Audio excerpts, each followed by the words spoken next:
All right, welcome everyone on this cold and blistery day here in Michigan. I hope you're warm wherever you are, and we're going to hang out together for a couple of hours. Welcome to 2022 and a new bunch of events and really cool things from Flower of Life. I'm excited because we have some new ideas that are percolating, and especially with my channeling, we've got some new things coming up. So I want to start by saying we didn't do an event in December. So many of you who are online may have attended the Turning Point, which was a workshop, a 2-day intensive workshop that I offered. And the recordings from that, the full recordings from that, excuse me, are up on the website.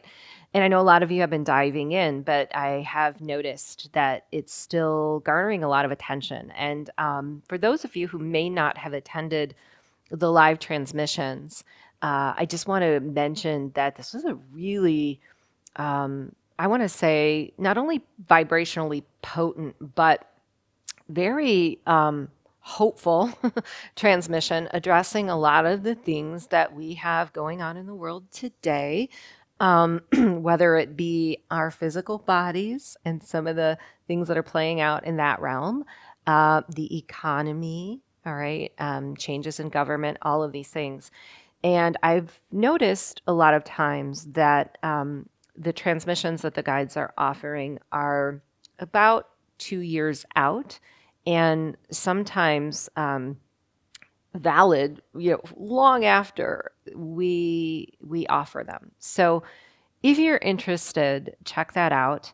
The transmissions are just as potent on the recordings as they were in the live event. It's over 6 hours of channeled material directly related to what the guides call a turning point, which I can summarize as a really huge frequency shift that they're noticing, mainly related to changing belief, which we might also quantify as awakening, or people looking at or perceiving the world differently. And a lot of this has to do with losing faith and trust in certain sources and authorities.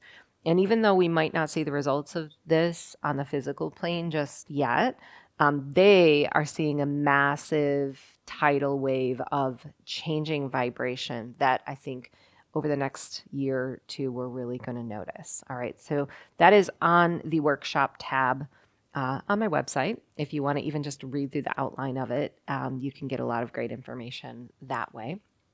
I am also preparing to launch next week the next channeled course, which I downloaded over Christmas break.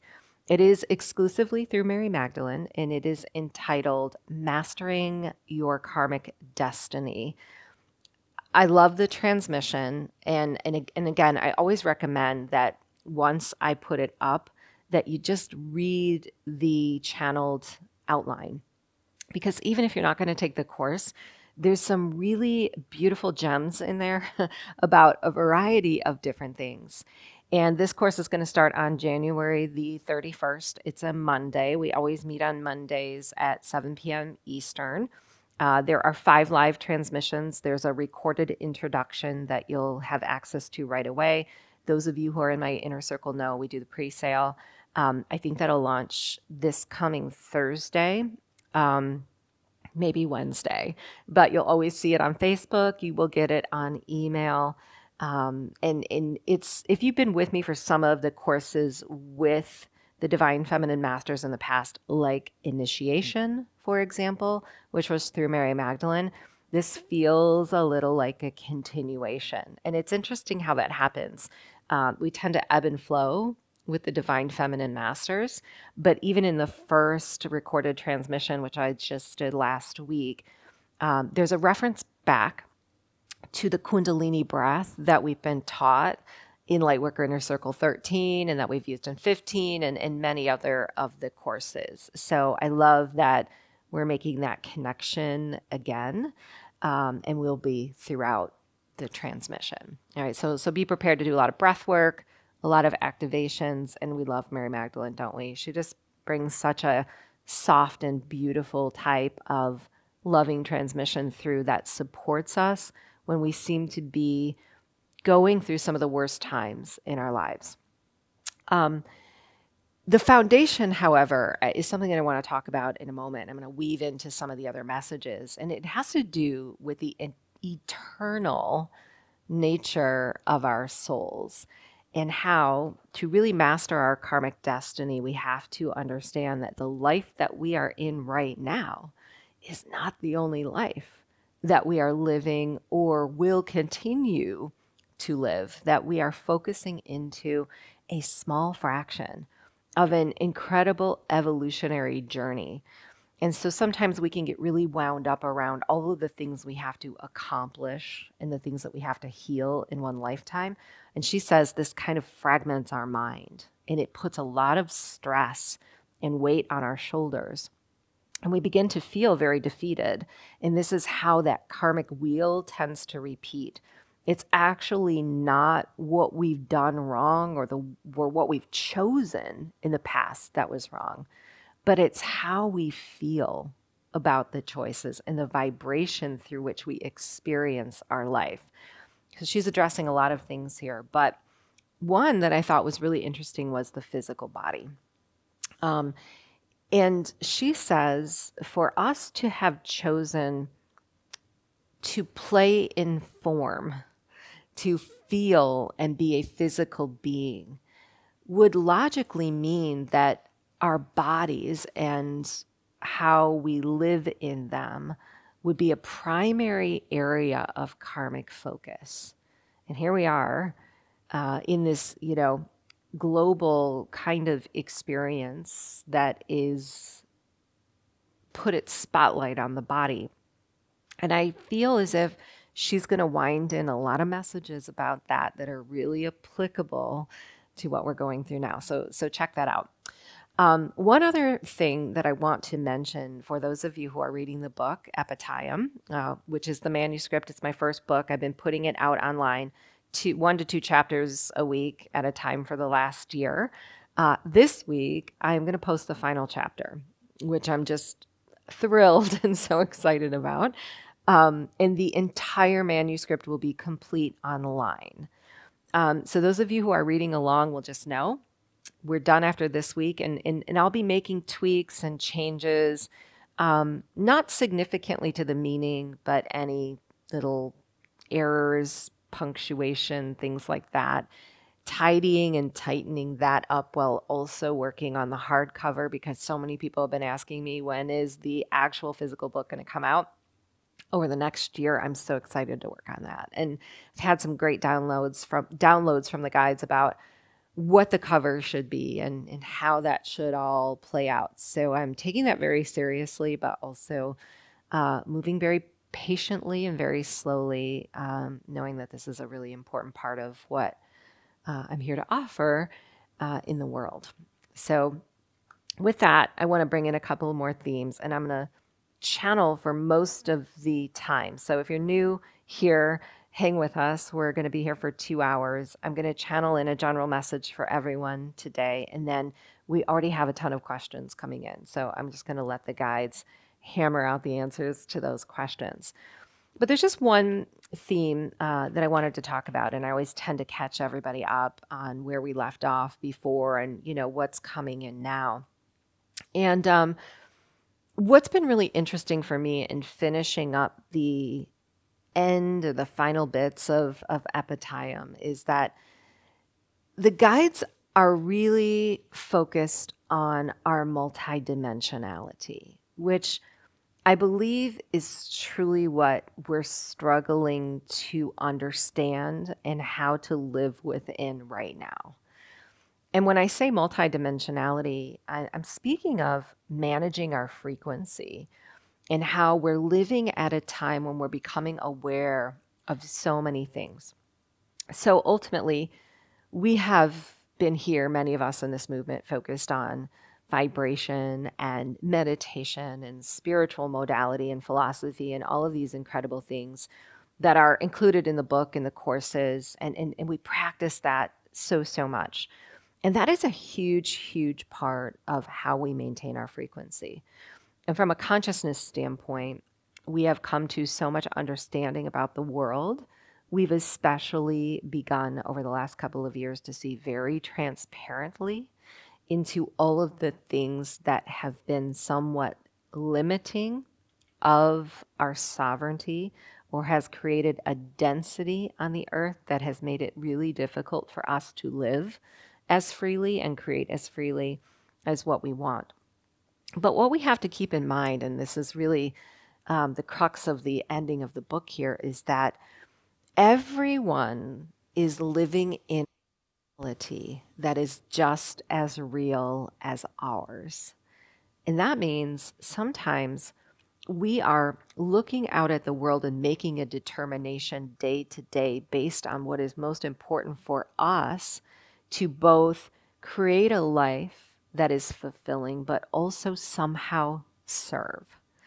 And our service is really wound around every single choice we make.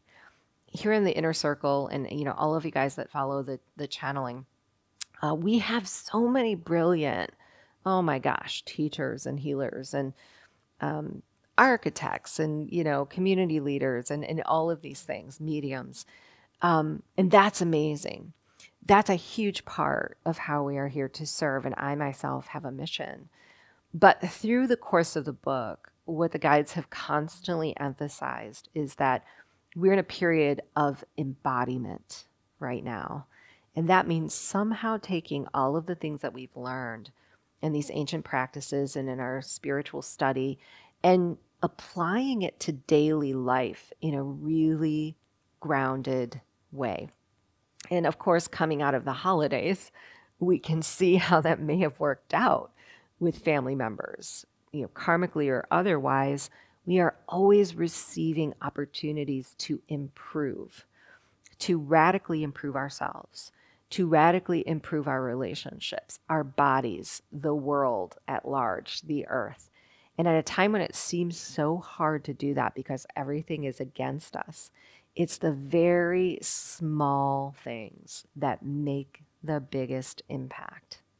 So what we're choosing for ourselves, for our children, for our spouses, for our loved ones, for our families, how we're showing up in the world, how we're tending to our frequency is not only important from a personal standpoint because no one else knows how to find that stability within you, but it is also contributing to the stability that we need that is the foundation of the new grid.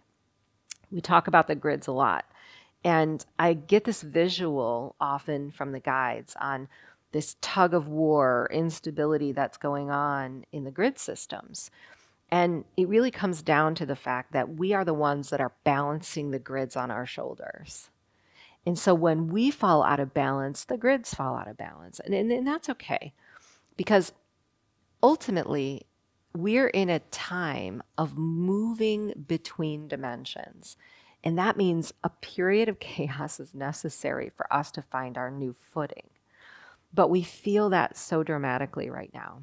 The Schumann is another really perfect example of this.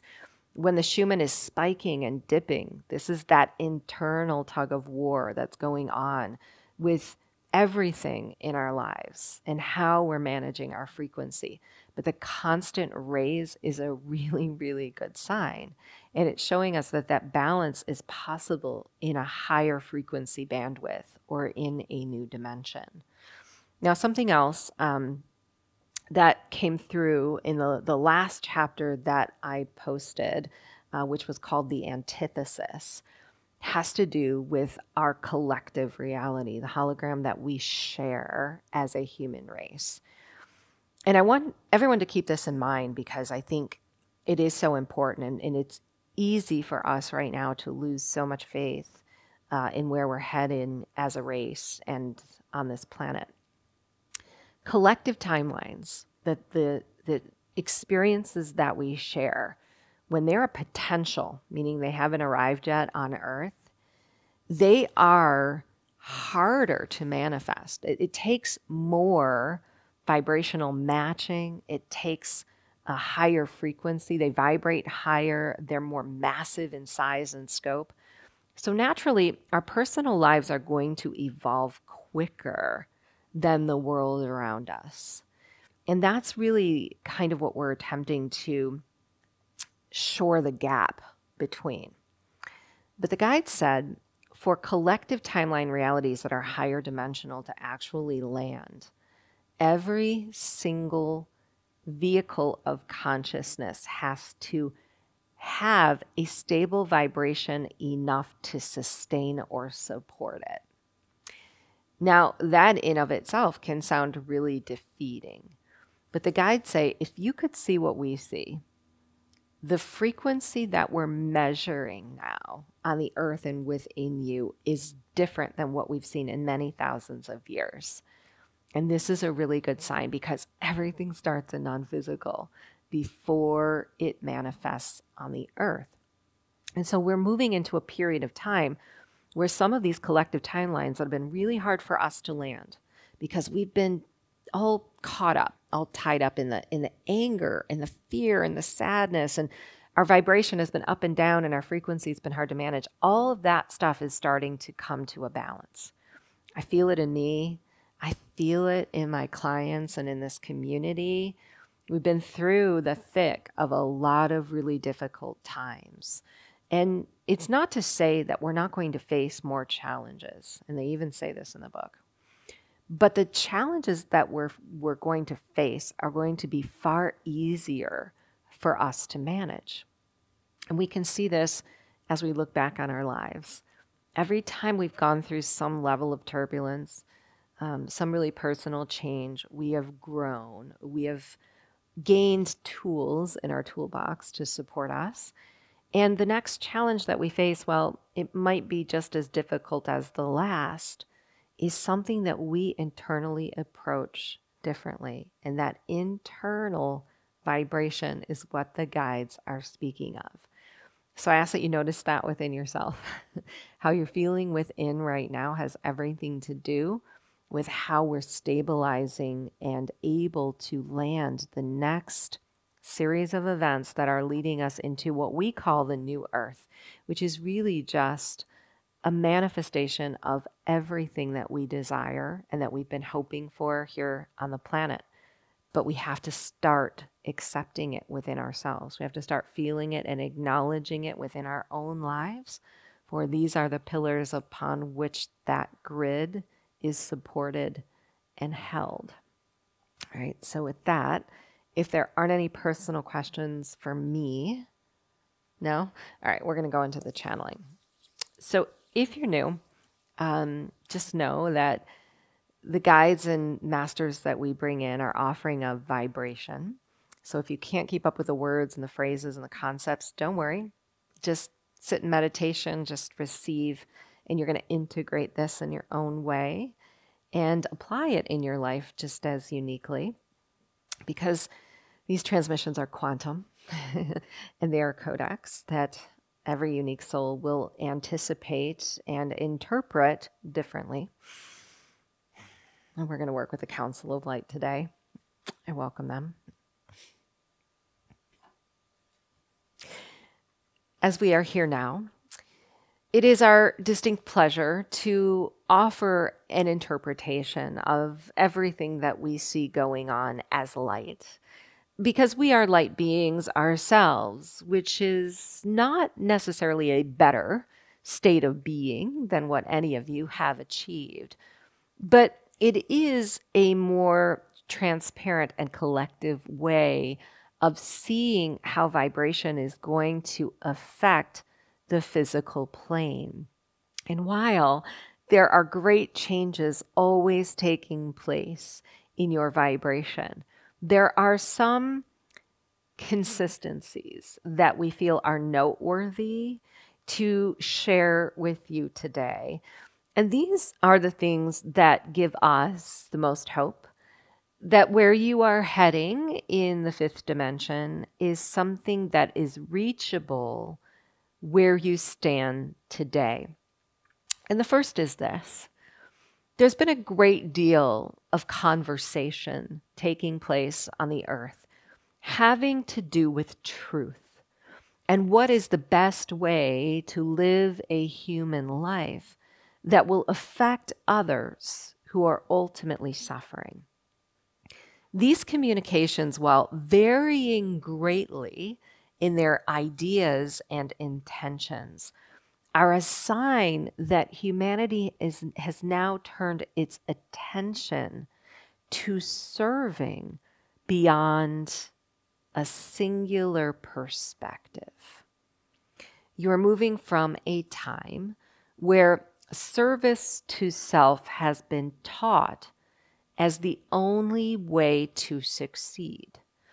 But having so many conflicting ideas and viewpoints about how to serve the collective at large is showing us that not only there is great concern about how others are living their lives, but also how a soul may be connected to everything else in its reality.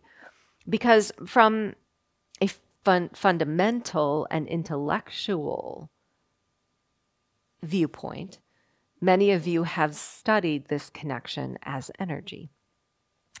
You see and believe that everything is connected to everything else and influences everything else. But this has been an abstract concept that has been very difficult to apply and to put into any very specific physical task. So perhaps we could say that regardless of the level of consciousness or awakening, everyone is beginning to feel the urge and the importance of bringing this connection into their lives. It is just that it is manifesting differently. And for now, we want you to release the judgment of those who do not see unity consciousness in the same light as you. Because for unity consciousness to truly arrive, it rests upon a foundation of collective intention coming from multiple diverse souls who are willing to see and feel their impact upon others. And this level of empathy, we might call it, is rising within human form. There are simply some who have never experienced it before. There are those who have practiced restricting this very deep and authentic feeling from within them. And because it is uncomfortable, it may feel within a soul an urgency through anger or fear to subject everyone to the same outcome in the name of unity consciousness, in the name of resolve, when in fact this could never be true. But remember, the underlying feeling, the empathy, the need to serve, the need to resolve for the sake of others, is the goodness that is ultimately moving humanity forward. Now, we also want to speak to the great instabilities and inconsistencies that you are finding on the earth today, which we know for many has enraged them to a point of lowering their own frequency and life force. But you see, inconsistency is not necessarily wrong. Many on the planet today are trying to right a wrong in the name of one truth, when in fact, a truth in a multidimensional plane is something that is quantum and changing quickly. But in the old grid, in some of the old structures and we'll say authority figures that you have followed, there is a waning trust because messages have been inconsistent. They have contradicted each other. And what you are now coming to see is how quickly things are changing and how quickly you are moving through space and time. becoming your own authority and being, we'll say, placed in the position to sonically recognize the echo of your ever-evolving truth, which could never be seen in the outer world, only vibrationally matched. So if you are tending to, within you, your own beliefs and truths, without concern for any validation in the outer world, what you will find is those truths will become the most poignant and strong magnet to bring to you options for creating a life beyond where what is now waning within your belief system has allowed. And this is important because when options become restricted, there is a tug of war of vibrations going on within the Akashic realm. We know for you, this feels very difficult, but it is ultimately a good sign because it means that the ever-changing tide and vibrational flow is intending to go in one direction. The options are limited only because you are attempting to see them in places that they no longer exist. So to truly be on the path of uncovering the most prosperous fifth dimensional potentials, you must be willing perhaps to be in a state of alignment with your beliefs to the degree that faith carries you from one dimension to another. And this will happen very quickly because everything has already been created in non-physical, and this is our next message. Sometimes we are noticing a great deal of creative energy surging within groups of humans with similar intents and ideas. And this is creating a great deal of timeline potentials. And these are organized oftentimes by dimension, and they hang in weight in the etheric for some very potent and relevant match on the earth plane. But in a variety of different scenarios, what we're beginning to notice is that humans are taking to the physical plane to create things that have been in wait for a long period of time with cosmic support that is surrounding them. Meaning, you are no longer having to balance the dimensional weights and differences between where you stand on the earth and what you've created in the astral. Your willingness to step into physical and move energy deliberately is causing an anomaly that we've rarely seen before. And this is because your planet is so physically focused, which we believe is a true advantage. As an example, what we are saying is you are being forced out of situations that no longer suit who you've become. And through perhaps very dire circumstances, taking the reins of your own crystalline DNA and creating physical things that replicate and mimic what you have done in other dimensions. And this is like opening a portal to receive. It's somewhat like a vortex on a physical plane, spiraling energies and entities to you that are beneficial. If you continue on this path, you will notice conscious community rise, and where those who are working in similar ways, who are on opposite ends of the globe, are feeling alone, will no longer know loneliness.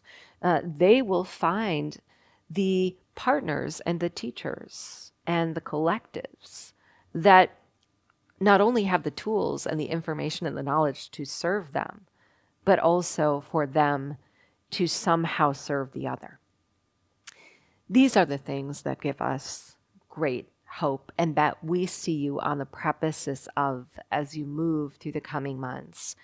And we have given them to you in very physical and technical terms.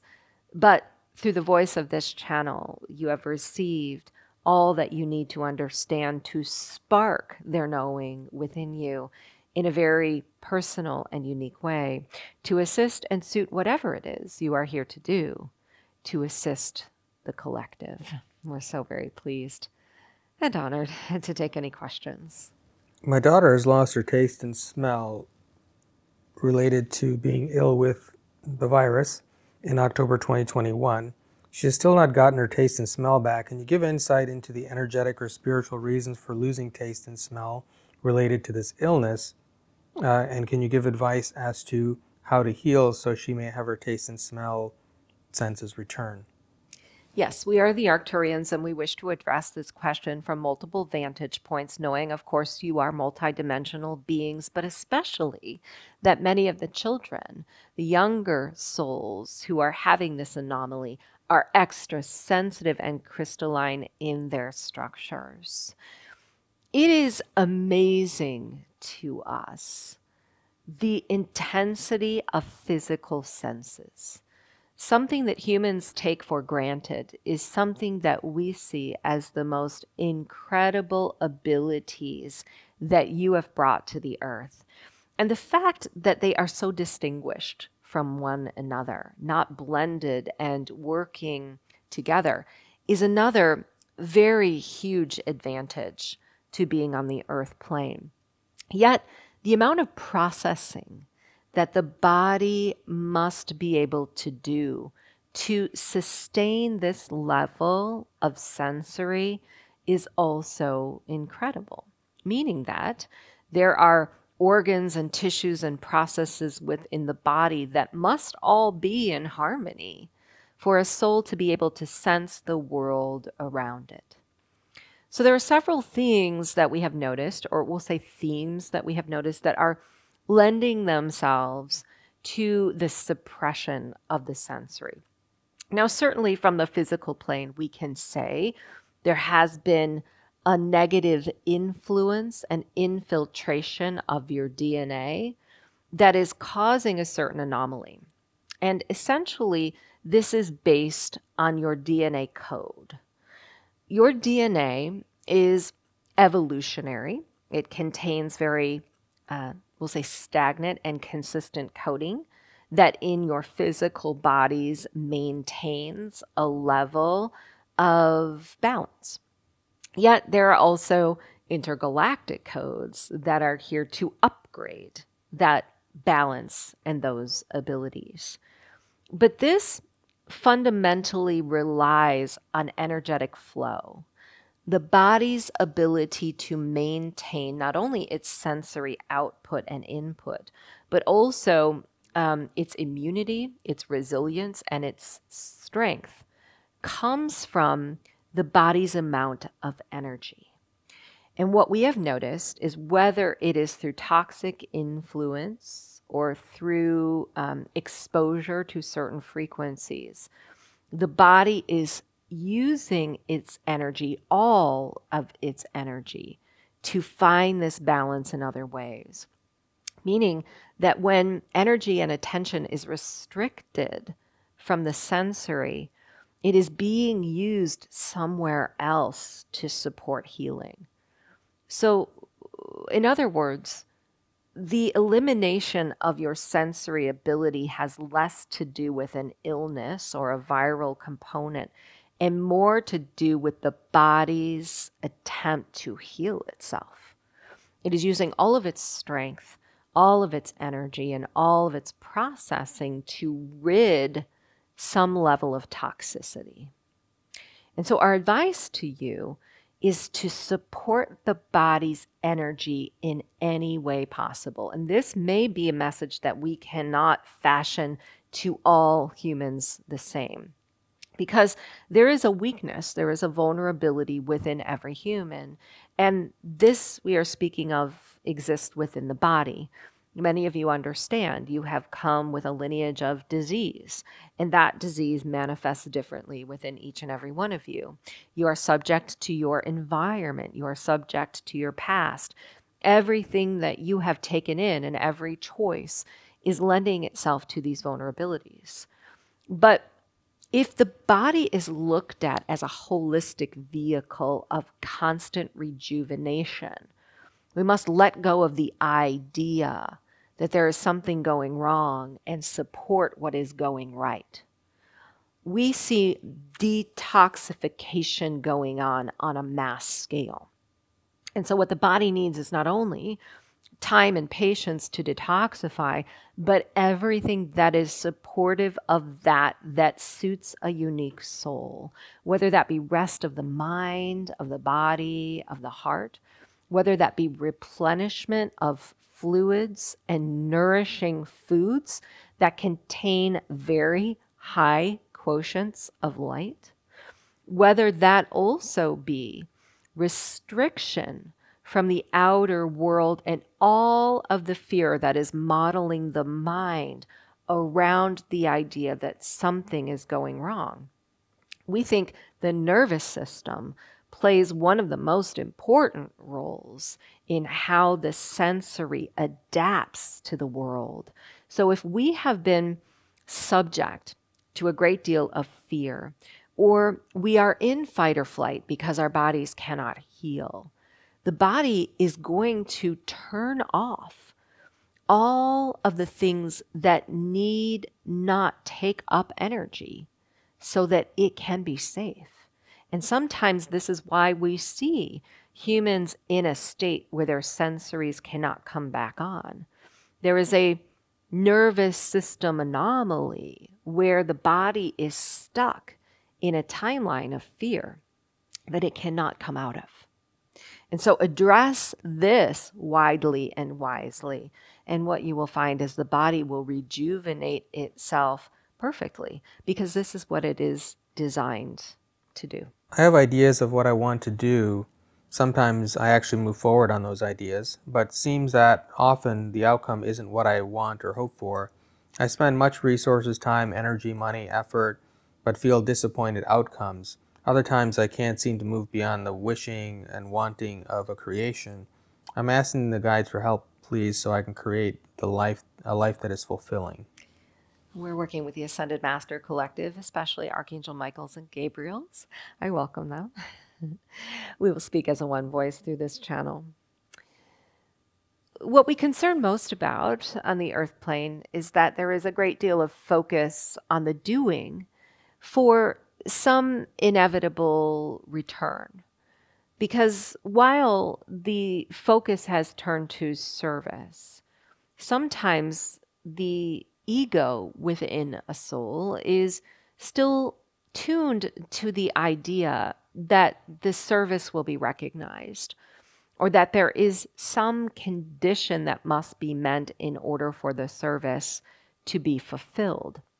Yet sometimes it is not the physical results of the effort that is actually making the impact. It is the vibration that you are in while you are doing that is sent out to the world as the inspiration that touches the souls of many. And we know it is a great challenge today to move from the third dimension and actually live in a state where service is fulfilling you from a material standpoint. But it is because these two ideas or these two dimensions are so fundamentally different that you are struggling. And it is hard for us to offer a recipe for all humans that would work. But we want to take into consideration all that you have said, how you have incredible ideas and desires and put a great deal of physical effort and monetary investment and energy into them. You see, sometimes we are pushing beyond the means or the time of our soul's plan. Meaning we are ebbing and flowing through life with some intuitive connection to what we are here to do. And that doesn't always mean that when we create something, it will be received. We do not know what the future holds. And we do not know how souls who are meant to receive something from us may be in a process of awakening, how long that will take, or exactly what it is they are meant to do. We are sometimes in a period of preparation where we are bringing to fruition many things that are potent and purposeful for several years ahead. And we do not understand how these things are actually meant to connect or find some symbiosis in the world. But our greatest advice is this: if we stay in non-judgment, and if we release our material expectation, giving of ourselves just as freely as we do with some level of return, we will balance the movement we speak of between dimensions. In other words, it is a time of creation, certainly, and it may be a time that many are filled with the intense feeling of wanting to serve. But so many of those that will be served are still finding their footing as well. They are tending to personal awakenings and changing things within their lives to now magnetize what many healers and light workers are creating. It is somewhat like putting things in a time capsule that is buried within the earth to be discovered in a different dimension. We're not saying that you will leave this life without realizing that your work touched the lives of many. But these time capsules are somewhat quantum right now. It's as if you are digging them into the earth and placing them in wait for the right opportunity and the right time when it evolves. You see, many of us have alluded to this linear year as a great transition, a turning point in human consciousness. And we do believe that as you move into the final stages of 2022, you'll begin to feel those time capsules like seeds that were buried in the soil, beginning to sprout and see the sun. And this may take some time and actually cause some change within you in the interim. And this is good, because many will follow in your footsteps in the coming years. They will feel the inspiration and they will want to apply some of the old third dimensional principles and ways of doing things to quantum reality. And they will find some of the same roadblocks that you are today. But fear not, because everything is always in divine order. If you are creating and you are satisfied and fulfilled by that creation beyond any measurement, it will always lead you in the direction of your highest potential. What is the purpose of the cherubim, and how are they different from the seraphim? We are the seraphim. When we make this distinction, first, it is quite different than some of the definitions that you are using on the earth plane.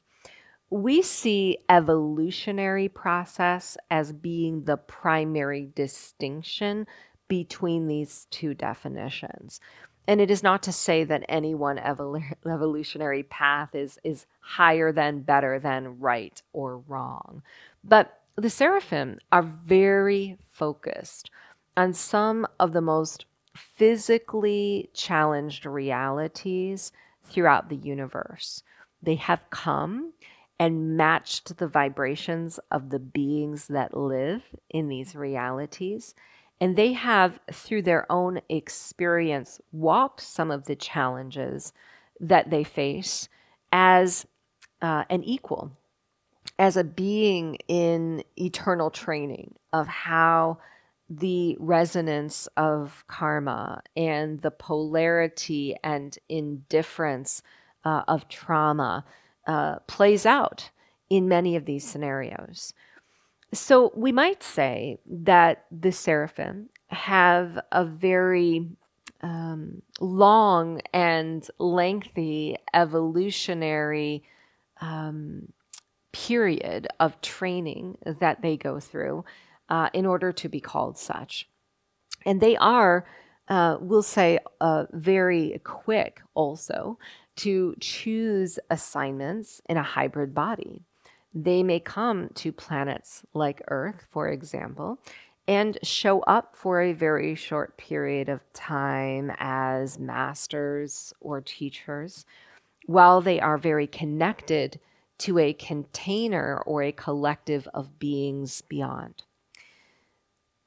The cherub have a different type of orientation to service. We might say they are like new angelic souls in a very evolved body. And many of them are more cosmically focused, having not taken the journeys through physical dimensions that the seraphim have chosen, but still applying much of what they know and what they are here to share in a similar way. We sometimes notice that the cherubs are depicted as infantile in ancient artistry and relics.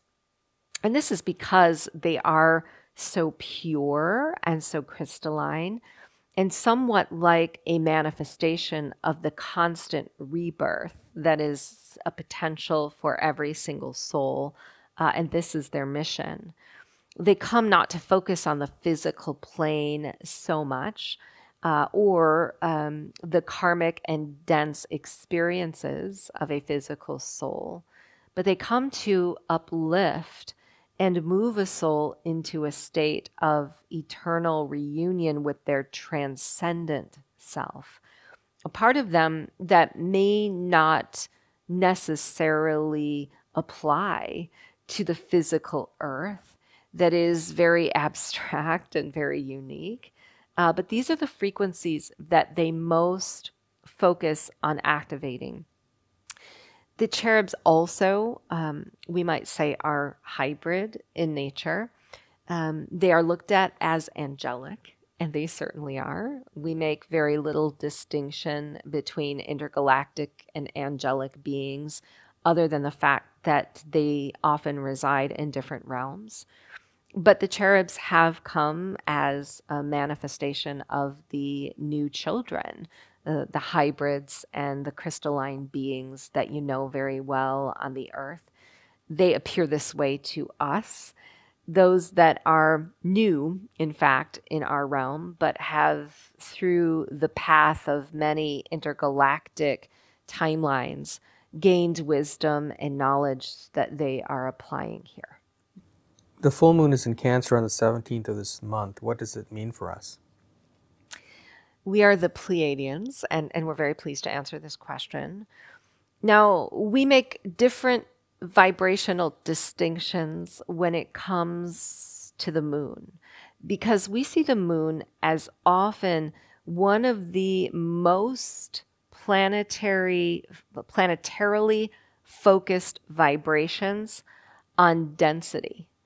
It is somewhat evoking within a soul the parts of itself that it is most suppressed or unwilling to see. Because the moon is somewhat like the ocean tide that is always coming in and out.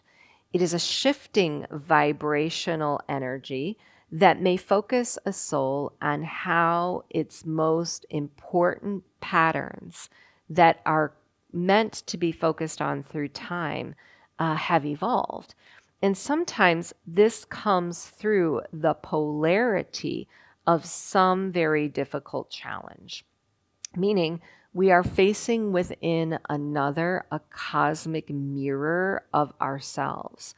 And so we see a great deal of opportunity through relationship and the polarity of relationship to evolve souls who have suppressed within themselves some of the most challenging emotional patterns that are yet to be resolved. And we can speak also to the idea of this being in Cancer by saying that sometimes we are faced with a part of ourselves that we've inflicted onto others without conscious knowing. It is not to say that we should damn ourselves for this or we should judge ourselves for what we are seeing in others, but the transparency will be very great, meaning there will be opportunities to come to conscious understandings of what we have inflicted on others that has been painful or somehow unconscious in the past, and resolve that within ourselves so it does not perpetuate beyond this time, beyond this cycle. And this must apply to the whole of the collective and how it has gone through this period of great polarity on the whole. It is not to say that argument will never be a thing. You are here experiencing all things, all emotions, all situations, all circumstances, because they're the foundation upon which constant evolution takes place. But there's a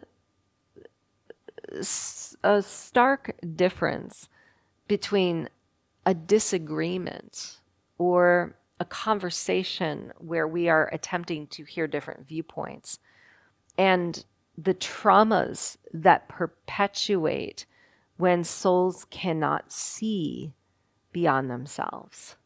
So this is the theme that we believe is coming in that should be focused on and taken to heart, because we can utilize peace and compassion in any situation, regardless of whether we find some common ground. We can allow others to believe in what they desire and to have a truth that is different than ours while still respecting that viewpoint. And this is ultimately what is necessary, regardless of what you deem the difference is between those who are awakened and those who are not. Because sometimes it is the awakened souls who are suffering the most. And this is the suffering that we believe must resolve.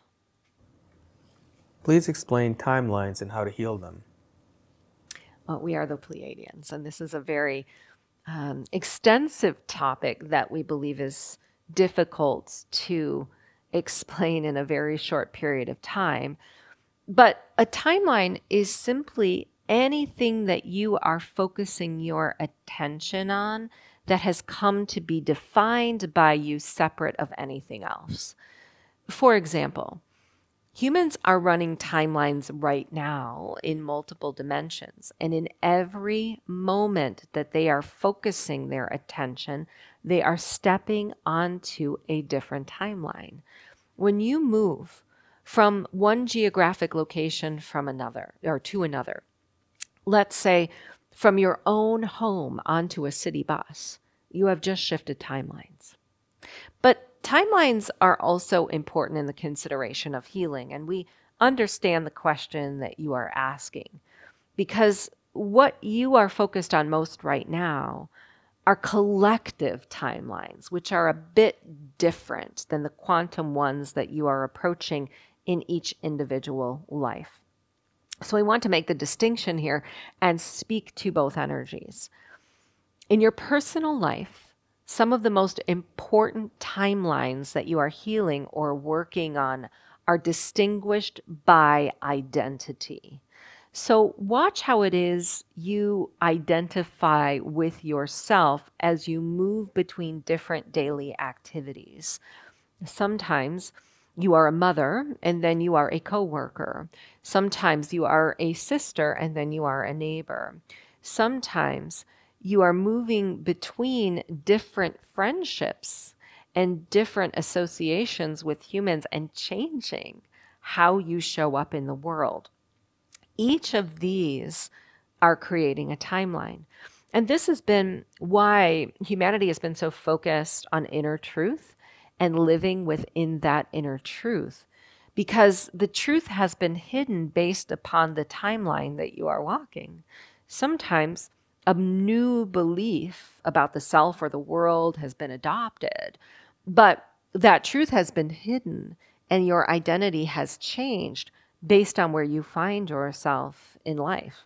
And because of this, there's been a great deal of conflict and we'll say chaos between timelines. And certainly many of you sense and see this in the outer world. So to heal this on a personal level, you're striving to show up in the new identities or beliefs that you have assumed in every timeline that you approach consistently. Meaning, as a quantum being in each present moment, you are showing up in your fullness regardless of how you believe it may be received. Not in a sense of harm or inflicting trauma upon those who cannot see you in that light, but lovingly and compassionately for the benefit of all. Now, timeline energies span beyond your personal hologram. There are earthly or collective timelines that are just as important that you are tending to now. There are timelines that have existed throughout the universe, and the Akashic records are a container that is intelligent, that is conscious, that does a very good job of organizing these timelines based on a certain imprint that is vibrational.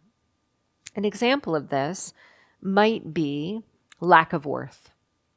On the earth plane, the lack of worth or the feeling of unworthiness within many individual souls may have contributed to collective timelines you are running now that you have no idea you are feeding. For example, many of the hierarchical structures that are assuming power and control over you today feed off your unworthiness, your very quick ability to give of things beyond what you must. And this is how healing a collective timeline can be so importantly connected to your individual sense of self and everything you're creating in your personal reality. In fact, they must be tied. So if humanity wants to heal collective timelines, the only place to look for any relevance or connection to those is within each individual. To find your sense of worth and prosperity and abundance in the world is to counteract the timelines that are currently running that do not honor that. This is a vibrational matching process of universal magnitude that we are speaking of. Now, certainly historic timelines will play out. And anytime we are speaking of history, we are looking at the Great Spiral, which is also a part of how the Akashic records come into your life. Whether that spiral is looked at as connected to your own DNA, or whether it is seen as your evolutionary and karmic process, timelines are always revisited. And the reason for this is that the foundation of all expansion, the growth of consciousness, is dependent upon constant improvement. So you will review what was before with a new consciousness so that you may improve upon it and manifest it again in a new light, something that utilizes the wisdom of the past and alchemizes it into the prosperity and joy of the present. So timelines, while they can be very confusing and certainly be spoken of in many different lights, can be distilled down to what you tend to and how you perceive each moment in your life. Because that is the crux upon which every other timeline energy is built. In a session, a vibrational implant was found in my energy field and said to be implanted by vibrational passage between other humans. What purpose do these implants serve? Could this be affecting my connection to spirit? And how exactly are they put into our field, and can we clear them to prevent them staying sovereign in our fields? Yes, so we are the Arcturians. Again, this is a very complex and lengthy topic because the word implant can be used to support many different definitions, as well as frequency devices and anomalies. So first, we know that from a physical standpoint, which is the plane of existence that all of you are focused in today, there are a variety of frequency interrupters that are being infiltrated on a daily basis.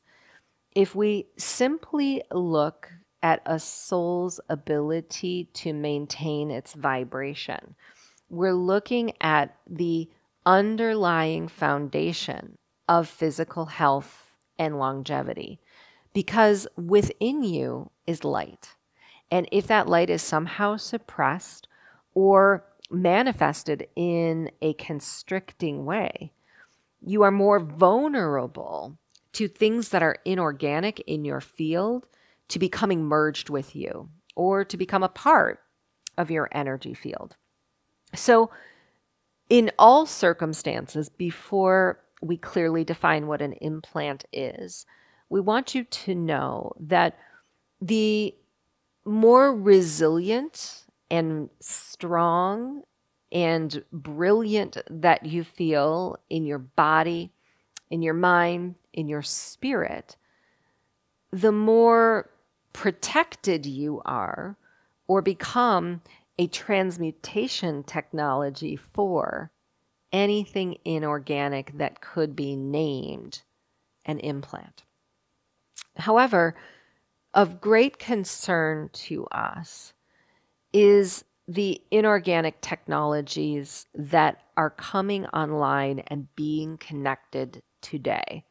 Some of those that have been injected within the DNA, and others that are physically being constructed on Earth and connected to support, we'll say, electromagnetic surveillance. These are working together hand in hand. And while they may have an effect on all humans are in different realities and interfacing with different beings. What we have noticed is that there is a desire on behalf of a lower vibrational consciousness to understand everything that you are doing and everywhere that you are going, every decision that you are making. And this is coming from multiple directions, and it does have an effect on your energy field and on your physical bodies. Sometimes this is implanted in the energy field of another as it goes through a technological device. And so first, we're cautioning humans about any kind of adaptation that they are having to technological devices and frequencies that are constant tracking in nature. Meaning, anything that you keep close to your body that is vibratorily sending a signal to another that hones in on your location, what you are speaking or what you are doing, is apt to merge with you. This is somewhat like going back to the time of Atlantis, where technology was merging with the beings there, but in a beneficial way. This is happening in reverse. So we have often become very, very aware of how intergalactics, who are malevolent also and not in humanity's best interest, can take advantage of this. They see how modern day technology is supporting some of their access to your field. And this is what we notice is becoming more rampant today. It is somewhat like the perfect storm, or the equation through which an inorganic or unnatural frequency in a human soul's field becomes the destructive vibration and vulnerability through which more are implanted. Yet at the same time, we do not fear, even though we notice more of this is happening. There are two reasons for this. First, when humanity begins to realize how they are interfacing with technology, there is going to be mass change that takes place in technology itself. And we see so many conversations about this taking place in different circles and different communities on Earth. We know you have not seen great progress. In fact, things may have gone backwards from what you desire. But we see a great deal of souls who are focused in on how to eradicate these constant signals and unnatural frequencies, not only in the human genome, but also in widely visited and congested human areas. In the same way that unnatural frequency devices can be used to harness fear and emotional suppression and disease, devices can be used to counteract this and raise vibration and support resiliency and health. You have simply not gotten to the place and time when this has become more widespread. But we do see some of this going on in homes. Many advanced souls are using crystals and crystal technologies, as well as certain healing devices to clear their energy fields. And this is good. This is a theme that we believe is simply the beginning of a time of great technological advancement that is going to be more supportive of who you are becoming and what you need. But second, the Earth's frequency is rising. And this is what we are most excited about, because the natural frequency of Gaia will counteract any inorganic or unnatural frequencies implanted in a soul's field. So if you are always going to nature, whether it be physically or vibrationally, this is going to have an immediate effect on not only your, we'll say, resiliency and protection, but removal and disintegration of anything that you have gained in your travels, in your movement between different geographic locations or different humans that is causing harm.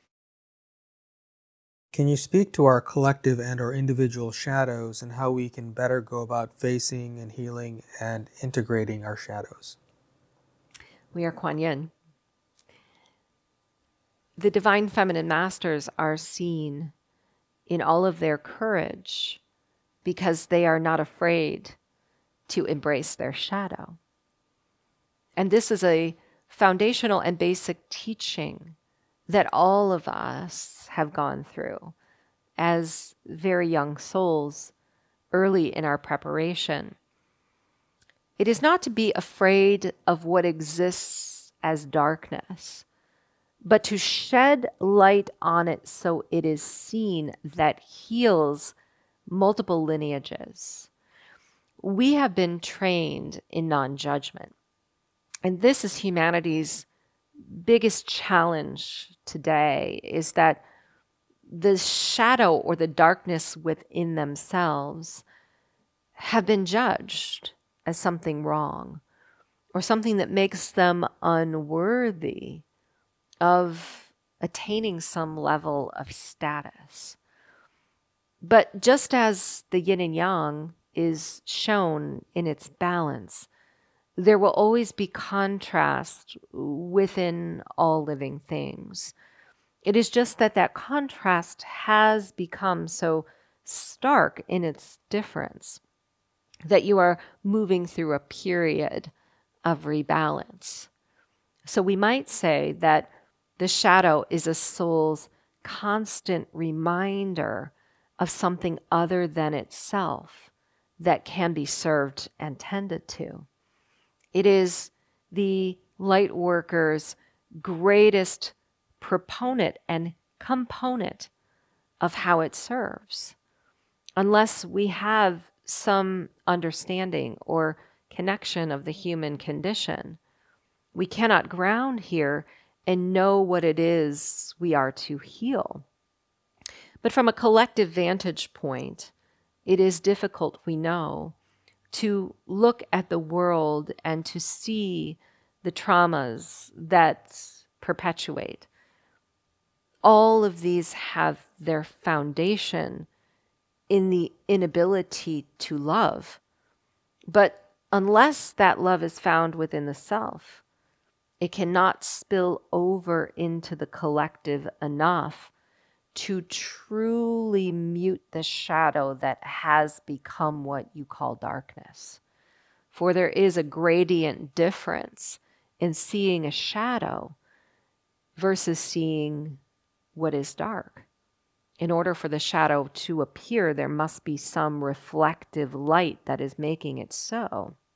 And this is the important thing that must be remembered. The shadow cannot exist unless there is some very brilliant shining of light.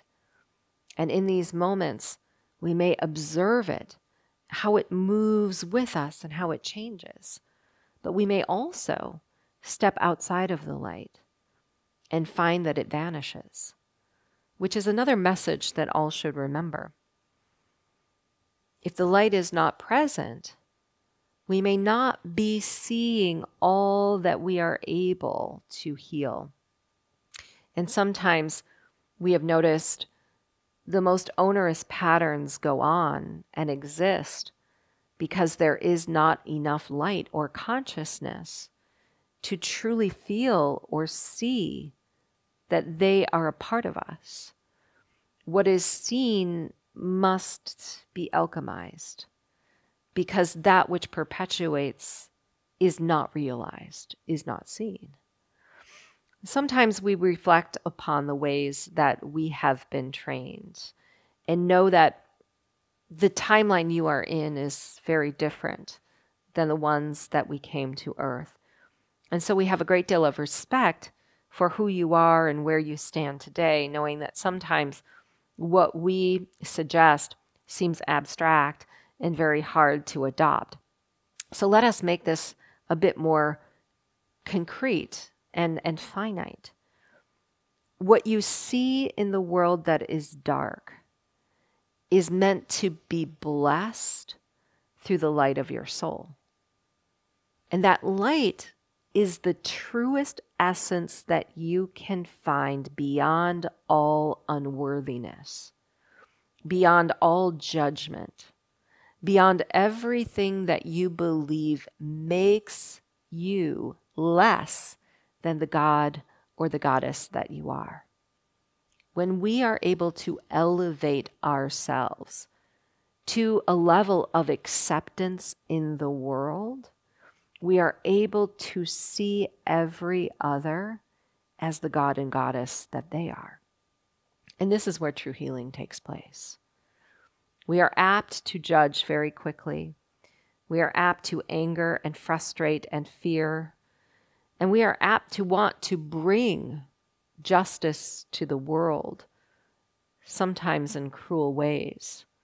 But what the world needs is not more judgment or cruelty. What it needs is more acceptance and more love. And this is the platform upon which all becomes balanced, and there can be no distinguishing between good and bad or light or dark. They ebb and they flow and they come as they do, and we see that they both have purpose in our lives consecutively when we use them as one. I often work with the Amazonian women in the astral plane. Can we hear from them regarding their origins and their role in the ascension process? Yes.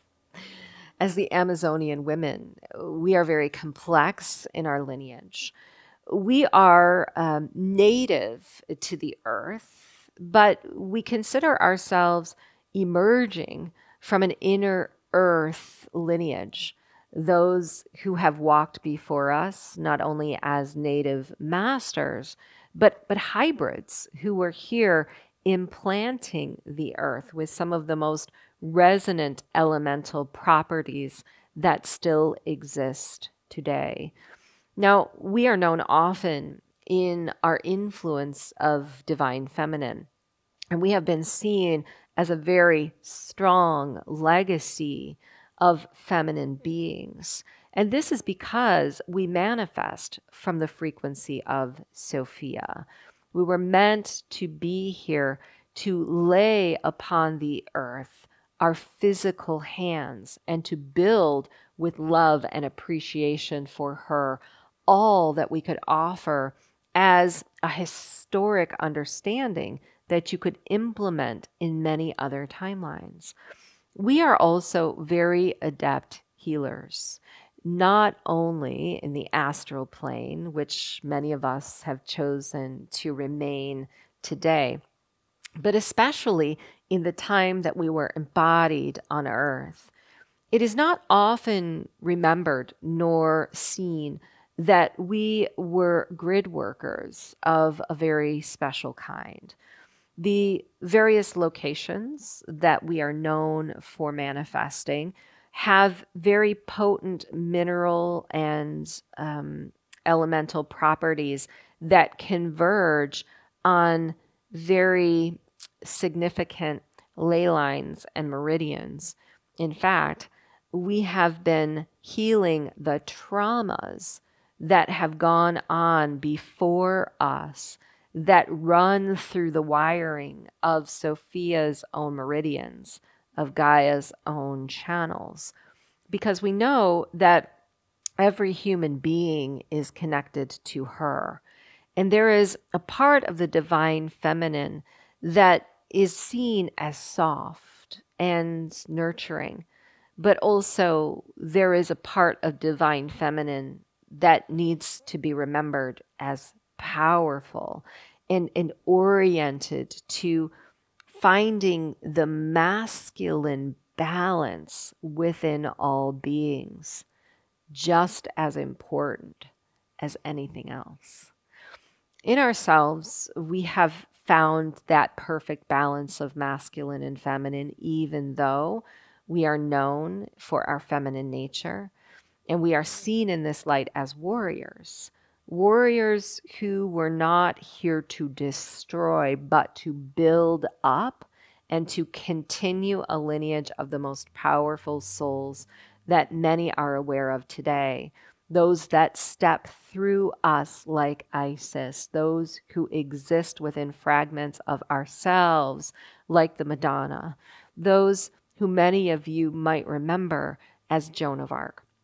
We live together as one, and we share the same Akashic vaults of knowledge, and we bring to the earth the semblance of wisdom that is needed right now to counteract the patriarchal damage that has been done through generations of time. And we exist still within many of you. We are here to rectify the timelines of the past and the traumas and wounds of the divine feminine that still exist within the wombs of many, and we are here to clear them for the benefit of future generations. Can the guides give their perspective on what our inner physical body looks like for the purpose of visual aid while traveling within our own energetics to facilitate healing and attunement? Well, we are the mantis, and we are so pleased to answer this question because we are always observing and speaking to the various microbiotic collectives and cells that exist within human form. And it is somewhat like a network. When we see the inner body, we are seeing a reflection of many spectrums of light. We do not see the conglomeration of organs and plasmas and tissues and blood. We only see a resonance and a movement of energy that is showing us a certain pattern. And that pattern is either very symmetrical or somehow showing an imbalance. And this is what we often come to tend to. So when we see the physical body or we are observing what is taking place, we are often going straight into, first, the gut microbiome, because we know that this is where the connection to the inner earth and the plant collectives truly lie. And this is your origins. While you are seated by multi-galactic and interdimensional beings from many different races, you are also birthed of Sophia. And that means that your greatest history and your greatest potentials exist within this space. It is the foundation upon which all thought, all emotion, and all physical action is generated. And we see somewhat of a core here. We want to speak of this core because we believe that it will help you to utilize breath as a tool to find the symmetry that we are speaking of. Within the sacral, very near to this area of the gut that we speak of, there is a core. We might call it the seat of the soul, or a plug into Gaia that spans through the root and upward through the rest of your chakras. It is a harmonic tool and device that keeps you plugged into her resonance and the resonance of all living things. Sometimes this core is seen as very wide and very open, somewhat like a spiral that is self-generating and perpetuating light, and we can hear its vibration. It is not anything that similar to that which the human ear could detect. It is like an orchestra of light that is showing us how energy is moving through its pitch and through its tone. But the reason we place your attention and focus on this core is it is a replica of and very much like the core of Gaia Earth. Within her, there is a self-replicating and perpetuating sonic, a harmonic that is shared throughout all of her meridians and through her channels to everything that exists within and upon her. And your body is very similar. When you are breathing, when you are speaking, when you are chanting, you are illuminating this core. It is beginning to vibrate faster. And this is why the ancient sounds and tones like Om, for example, have been used in ancient cultures. It helps to bring the entire symmetry of the body and all of its light back into form, back into the beauty of its natural essence. So if you are striving to see the inner body, or if you are a healer who has this ability, take note that it may be a deviation of what we are saying, because all human beings are translating light and energy very uniquely to their own abilities, gifts, and history.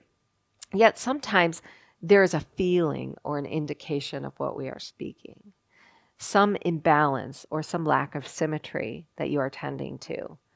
Know that this is the most important area that must be cleansed or somehow transmuted.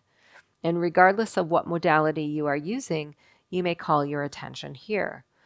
Souls who are attempting to work within their own physical bodies may sense this just as uniquely. But if you are always using the breath and going straight to the sacral, where this generating energy lies, where it moves through the root and plugs into Gaia and back through your entire structure, touching all forms of consciousness, you will know balance.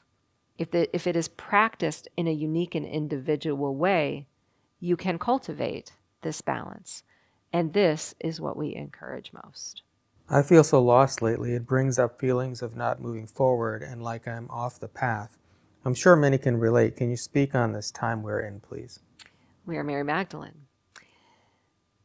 When we are feeling lost, when we have fallen to our knees, we have found the perfect occasion to examine every minuscule detail of the world around us.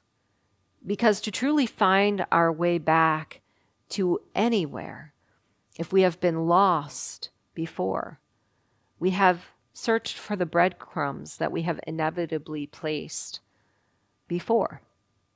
And it is not to say that we are finding our way into new territory, and that is what is most important. We know that you understand where you are going is somewhere brand new, and sometimes the mystery of the unknown is what causes so much suffering. When we are lost, we are relegated to see only what exists in the now, and to use that as the ever-present platform upon which every next moment will be built. But the willingness of a soul to be lost, to be in a place of hardship, where they may even be suffering, is something very misunderstood and most judged. Because these times are a passage of the greatest magnitude. When we have lost all semblance of self, sometimes we are purging what is no longer able to come with us into the future. And for a moment, we have to be in the cleansing. We have to be in a space where we cannot see what is coming next. For if we did, we may make the wrong decision. We may try to control. We may unnaturally put in our way things that are not necessary for the journey ahead. So we are relegated to staying where we are and being patient with what we do not know, which is the greatest teaching of every ascended master. When we have this patience, when we are willing to be exactly where we are, regardless of the circumstances are apt to change, because this is your soul's guarantee. You have come here with a divine plan, and this plan was not to slight you, not to cause suffering, for your angelic self is good. It would not have planned anything for you outside of this goodness. But it knew that you wanted to savor every moment of every transition. So the advice when you find yourself feeling this way is to savor every single moment of where you stand. Because it is this activity that helps you to recalculate the new vibration that is coming in, to truly sense and feel where your GPS is leading you next, which is the most incredible intuitive gift that every soul possesses. Yet, the GPS may take some time. When you are between worlds, when you are in between locations, it may default somewhere that it knows from before. It may review the past steps of where you have been in order to continue going forward on your journey. And this is okay too. We see many of you in this review right now, calculating your past through new eyes, coming to a place where you are accepting of what you have done and who you have been so that you may accept more of what will be. And this is just as important as anything that you may do. All of us who are here today, regardless of our names, locations, or how we are identified, have gone through and will continue to go through periods of transition. But the difference between us and where you stand today is we are not physical. So there is nothing that we must do in order to change it. To achieve this on a physical plane is to achieve mastery. I know someone close to me that suffered from a health injury related to the jab. Does the vax have any tendency for some people to amplify health issues already present in their body? Yes, we are the Arcturians, and we must agree with what you are stating, but we want to explain technically from our vantage point how this is happening.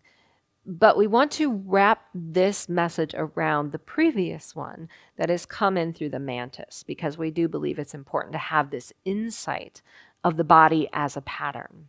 Because each individual is dealing with a different pattern as well as different imbalances in that pattern. And this is why the technology that is being used today is so harmful to many, because it is seen as something that should affect each human body in exactly the same way. But this could never be the case. Each human body is working through a variety of challenges karmically and otherwise. And within the DNA, which has been the focal point of this technology, there is a propensity for constant movement of energy. Because if we are playing out some scenario of disease or some weakness or vulnerability within our bodies, we need all of the assistance that we can get. Meaning, if there are conflicting energetics to an organic process, it will only compound and weaken us in our ability to heal. So from a logical standpoint, what we notice is that this technology is changing the body's ability to adapt to some of the most onerous and difficult toxins and chemical counts that it has already been exposed to. Meaning, the toxic environments that you have been exposed to throughout your lifetimes are causing the body to detoxify at a very accelerated pace. And because of this, it is using all of its energy for the detoxification. And now a new component coming in is depleting energy even more.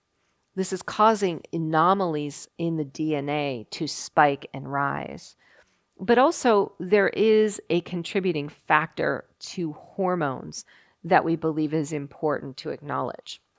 Hormonal counts in bodies are alchemical elixirs that are intricate and very nuanced.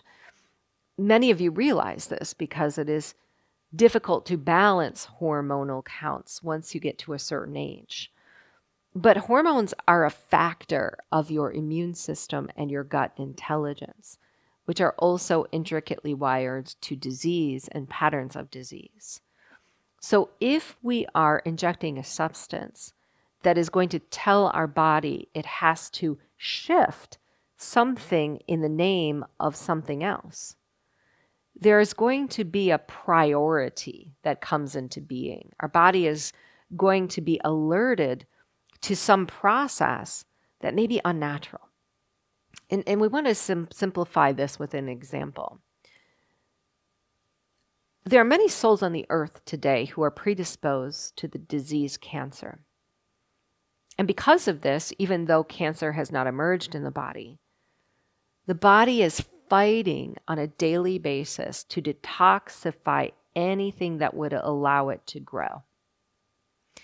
But now in the mRNA technology, a new signal has been injected. And the body is seeing that as the primal focus, something that is very important as a spotlight or a priority, moving its attention away from what it was predisposed to ensuring would not happen, and causing a great deal of vulnerability for disease to now play out. Now, you are speaking of side effects, and we think these are short-term variations in immunity and hormonal counts that are causing individual types of vulnerabilities. These are difficult for us to define, but only to say that the bodies that we are seeing in prolonged side effects are in a pattern of resistance because their energy fields are attempting to detoxify at such an incredible pace that they are not able to fight off any impending illness that is coming their way, or any predisposition they may have already had to some underlying illness. Now, while all we have mentioned seems defeating, we always like to share something that we believe is hopeful. It could be no mistake that at this time humanity would be focused on the DNA, toxicity in the body, resilience, and immunity, because this is the next logical physical step in merging the amount of light and consciousness that you have attained into form. But sometimes it takes an experience of the opposite to bring a new approach and modality into form. And this is what we see is inevitable. What is going on beneath the surface is a great deal of activity and study and focus on how to rid the DNA of certain things, how to use advanced technologies that are healing and protocols that are supportive of advanced immunity in the future. So think of the problem as existing to bring the solution about, which we already believe is in progress and inevitable on planet Earth. I was told that there are inner Earth highways between locations that are used by many different dimensional beings, along with inner Earth humans. I believe there is one of these highways that runs beneath my house, and the beings sometimes stop in to observe what's happening in my house. Can you provide greater insight into the existence of these highways and why they would stop in? Well, we're the Andromedans, and we're so pleased to answer this question because the term highway is a earthly term that we may use to describe certain stargates and various channels of energy through which beings are traveling between various locations. The inner Earth is such a massive location. It is not only, we'll say, vibrationally sustained through multiple dimensions, but contains a variety of different races and beings. But we think that what you are feeling is important to clarify, because in certain locations on Earth, there are junctures, or we'll say junction points, where above and below meet. And this is important because while many would clarify the inner Earth beings as only confined to that area, they are not. It is just that the dimension that you are in, that you have existed in for such a long time, may not be capable of seeing through the veil these beings that move between various dimensions, inner and outer Earth. This is very well known in certain portals, for example, areas that humans travel to for spiritual process and prayer. But it is not unusual at this time for these areas to be changing location. It's not as if certain significant or substantial portals are being shut down. Some of them are amplifying in their ability to exchange energies and beings. Some of them are accelerating in their vibration. But the most important message is there are more connections to the upper earth from the inner being made. Now, this may sound fearful because we think that inner earth beings are malevolent and we do not want them on the earth causing any chaos. But know this, the locations that we speak of, whether it be beneath your home where certain stargates are connecting various channels of energy, these are very beneficial areas for great purpose. Because for true disclosure to take place, or for Earth to arrive in a multidimensional reality, there has to be some blending of energies, or we'll say more opportunity for the frequencies that are inside the Earth to benefit and heal those on the outer crust. And there are many healers, we might say, who are choosing specific environments, geographic locations, homes, or communities where these areas are emerging. So we're validating what you are saying, and we're agreeing with the fact that these superhighways exist where stargates create a junction between multiple dimensions and locations for beings to travel through. But we're adding the understanding that more of these are coming to the surface. This has much to do with the pole shift, as well as the reuniting of Earth's new grid to the galactic grids, and this will continue. The guides had mentioned at some point that in 5D we would source through identity. Is that our personal current timeline identities, or how we relate to broader identities and energies throughout time? We're the Pleiadians. We want to clarify this, and we're so pleased. When we speak of sourcing through identity, this concept goes back to the explanation of timelines that we have spoken of earlier. Timelines have been defined through different identities. In fact, we've seen souls become very fragmented in their identities, showing up in a variety of false lights, mostly because they have been trained through parents and grandparents and a lineage of adults who are forcing them into being things for the sake of sourcing. The perfect example we have for this are souls who have gone on a quest of study or an area of career for the sake of money, but not of personal interest. This is not reflective of a true identity. And so while the individual may be sourcing monetarily and otherwise, it is a more difficult avenue to source than if a soul had created a life within its true purpose. So perhaps we can use the term identity consecutively with truth.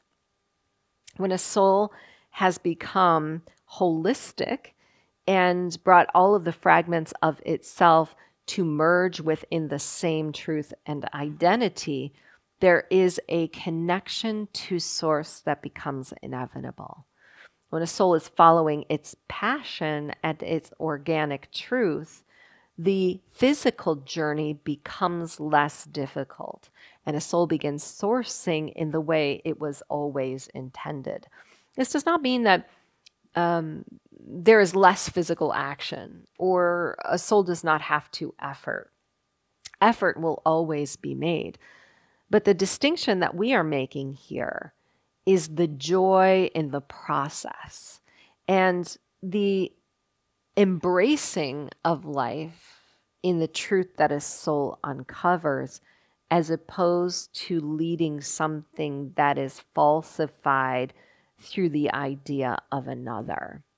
And this is the ultimate journey that all human souls have been on in the last several years, and perhaps we can say the crux of awakening.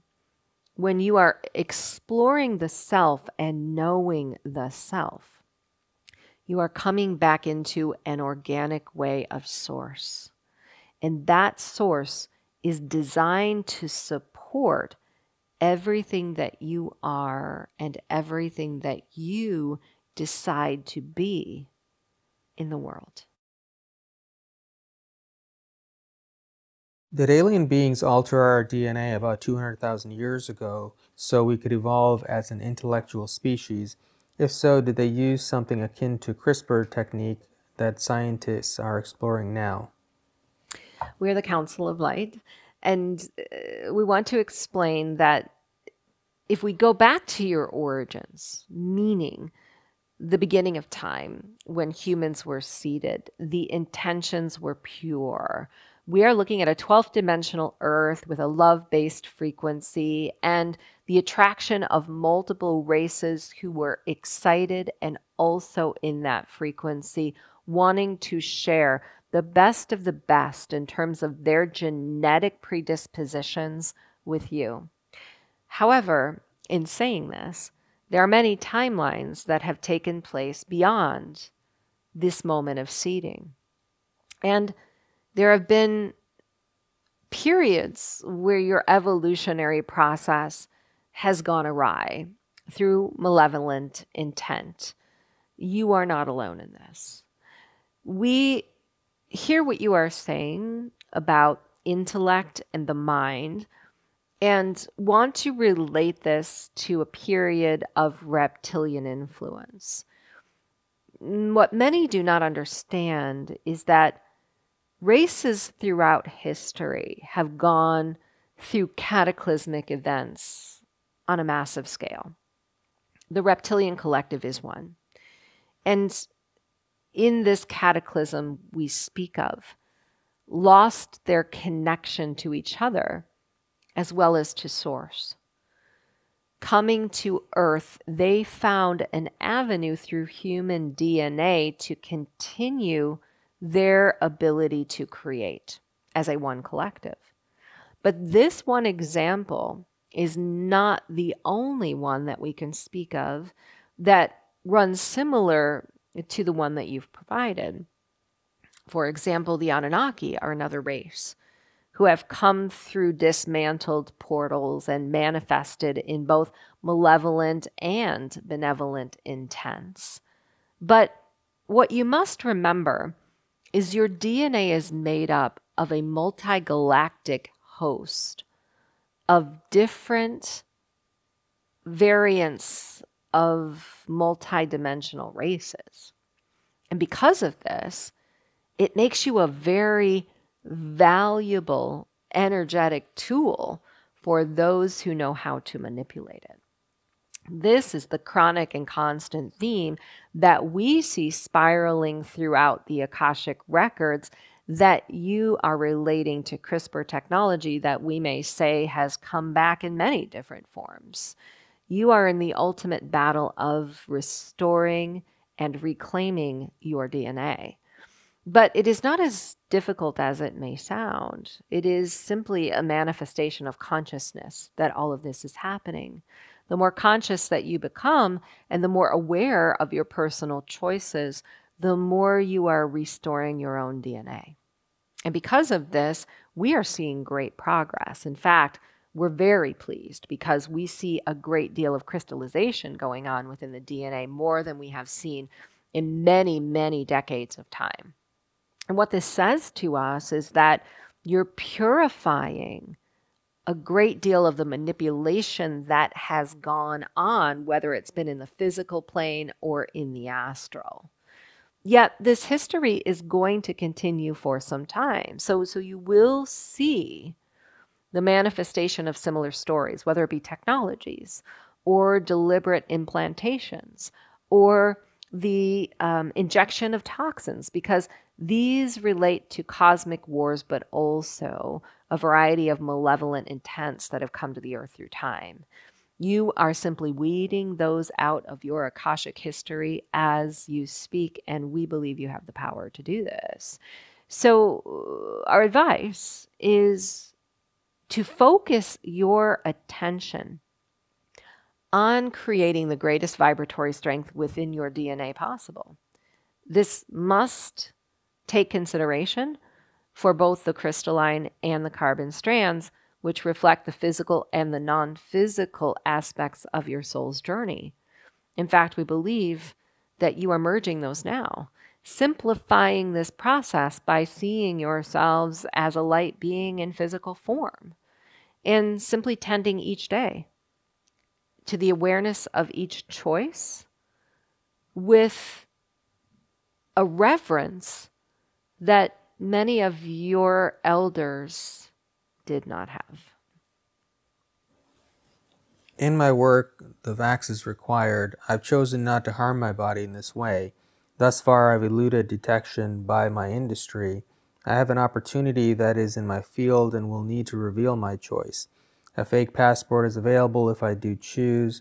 I feel like it's not in integrity with me, and I also feel like everything in the corporate collective is based on lies. So is this a way to toss it back at that paradigm? Or is it best to stand in my sovereignty and speak my truth and let life show up in another way that may or may not include this opportunity? We're the Pleiadians, and we want to address this from several different vantage points, as per usual, because it is important today to look at these situations from different vantage points. And here you are, having awakened to so much in your life, having walked the journey of a soul against the tide of acceptance, but hiding that as a part of your identity, which we have woven through many messages in this transmission. So to some degree, we must acknowledge that moving into the fifth dimension is reflective of a straight connection to source, which is your organic truth in all occasion. Because if that is not present, you are fighting up against the current of what is possible. But also, we have a question, one that we will ask you, but all others who are gathered here internally.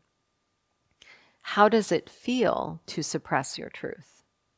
To be in a situation where you are falsifying who you are in order to serve is not necessarily serving. In fact, it may run contradictory to what you truly wish to manifest on the earth today.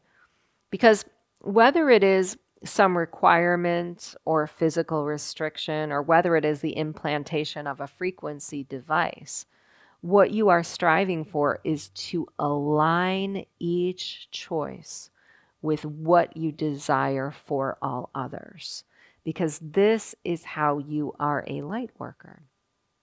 In fact, there are many today who are butting up against the requirements of a very restrictive system. Some of those have been catapulted from what they know. They have lost jobs, they have lost family members, they have lost friendships. And others are still present and still going through the motions of what needs to be carried out. So our question is the universe showing you a certain path by walking your truth? If you are to exist in a world where you stand up fully and present what it is you are with all transparency and are accepted and continuing to serve, then this is where you are meant to be. And it is where you best serve, perhaps influencing others around you in a way that you may not even realize. But if you are catapulted out of that position and somehow find yourself without an opportunity, it is because another one is better suited. It's because that truth and standing within it made a vibrational distinction between what was good for you and what you were forcing to be good, what your heart was saying and what your mind was saying. And this is how resistance works. So we want to weave the idea of resistance into this answer. Sometimes we feel that resistance is wrong, it is bad. We are in resistance of something, and because of that, we are creating density. But resistance is a very beneficial energy if you will work with it, if you will hear it and be aware of it. Resistance is always trying to stabilize you and move you like a GPS in the direction of what is best for you and all others. But resistance works as discomfort. It works as pain. It is that little voice inside of us saying we are doing something we know is wrong or not justifiable of our truth. And if we stay in that resistant position, that voice will become louder and stronger, and the discomfort and the pain will build until the universe supports us by somehow moving us beyond it. Because the universe knows that we reach a certain threshold where we will be in pain to the point that we are suffering long and hard enough that something has to give. But an easier way to do this is to align with who you are and what you believe.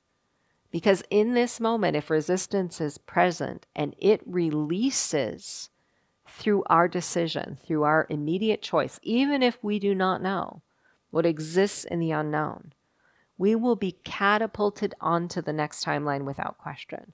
All that we've created in the astral and the etheric that is ours to choose now becomes seen. So what we are saying is sometimes when we are in these situations, we see no choice. And it's often because the resistance is a thick, dense material that is clouding our ability to see all that exists beyond what we are willing to choose. And to truly see the opportunities at our fingertips, we might have to stumble in the darkness and the unknown for a short period of time with the faith and trust that making the right choice for us is matching something that we have already chosen. Something that is inevitable, but we do not know will be made manifest or how it will arrive. But this is what we want for you.